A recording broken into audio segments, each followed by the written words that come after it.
Hello everyone, આજે આપણે શીખીશું વેક્સિંગ. વેક્સિંગમાં હંમેશા વેક્સિંગ 8 પાર્ટની અંદર કરવામાં આવે છે. જોઈશું આપણે 8 પાર્ટ. આ પહેલો પાર્ટ, પછી છે આ બીજો પાર્ટ, પછી ત્રીજો, પછી કોણીએ ચોથો પાર્ટ, પછી આ સ્ટ્રક્ચરમાં પાંચમો પાર્ટ. એનું સ્ટ્રક્ચર જો હંમેશા આ રીતના હોય. આ સાઈડ હાથ લગાડવાનું અને ઓપોઝિટ સાઈડ ખેંચવાનું. આ છઠ્ઠો પાર્ટ, આ સાતમો પાર્ટ, અને પછી અહીંયા હાથમાં આવશે આઠમો પાર્ટ. એમ આપણે 8 પાર્ટની અંદર વેક્સિંગ આજે કરીશું.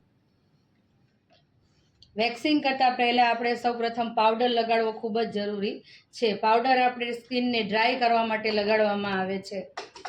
અને શિયાળામાં જો કોઈ વ્યક્તિએ કોલ્ડ ક્રીમ અથવા કોઈ પણ જાતનું મોઇશ્ચરાઇઝર લગાડ્યું હોય તો પહેલાં એને હાથ આપણે ધોવડાવી લેવા, નહીંતર વેક્સ ચોંટશે નહીં. અને વેક્સ ચોંટશે નહીં તો વેક્સ હેર આવશે નહીં.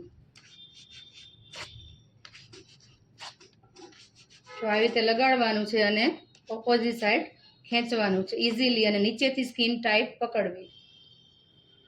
આ છે બીજો પાર્ટ. અત્યારે આપણે બીજા પાર્ટમાં વેક્સિંગ લગાવી રહ્યા છીએ.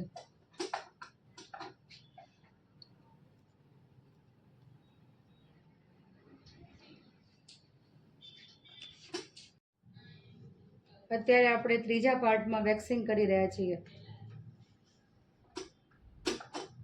સ્કિન ટાઈટ કરીને લગાડવું અને સ્કિન ટાઈટ કરીને ખેંચવું.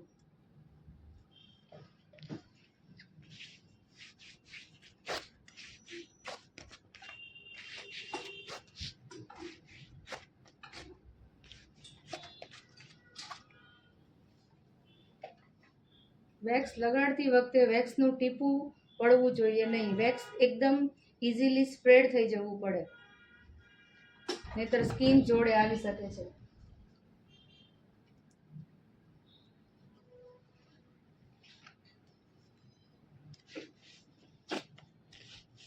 કોણીએ જ્યારે વેક્સ ખેંચીએ ત્યારે કોણી થોડી વાળી દેવી.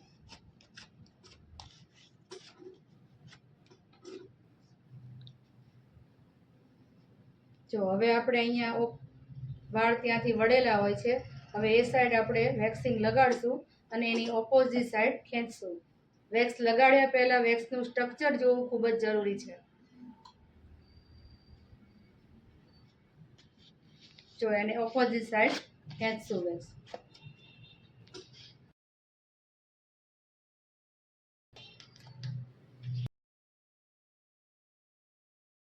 સ્કિન ઉપર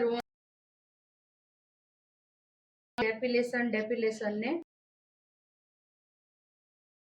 પદ્ધતિ છે.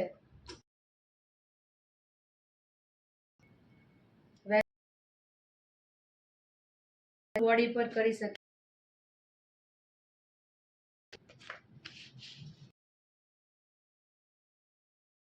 વેક્સિંગ કરતા પહેલા શું ધ્યાન?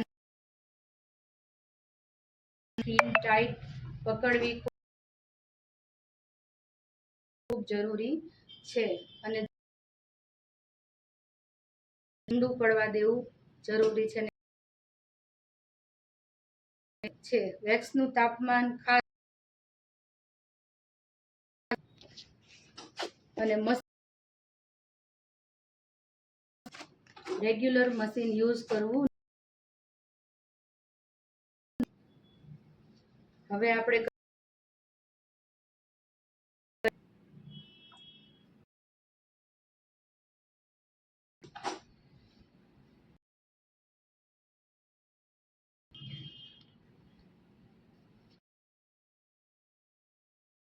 વેક્સ લગાડી અને ફૂલ ત્યાં ક્લાયન્ટને પણ એક સાથે પેન થાય. તો આવી રીતે સ્ટેપ બાય સ્ટેપ વેક્સ કંઈ પણ જતું નથી.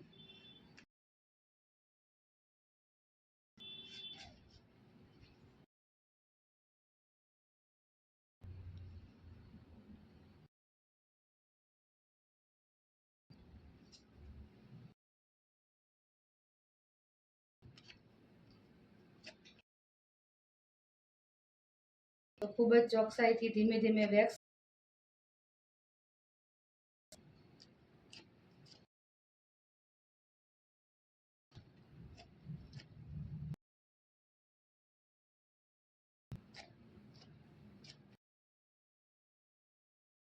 પછી ચેક કરવું ખૂબ જ જરૂરી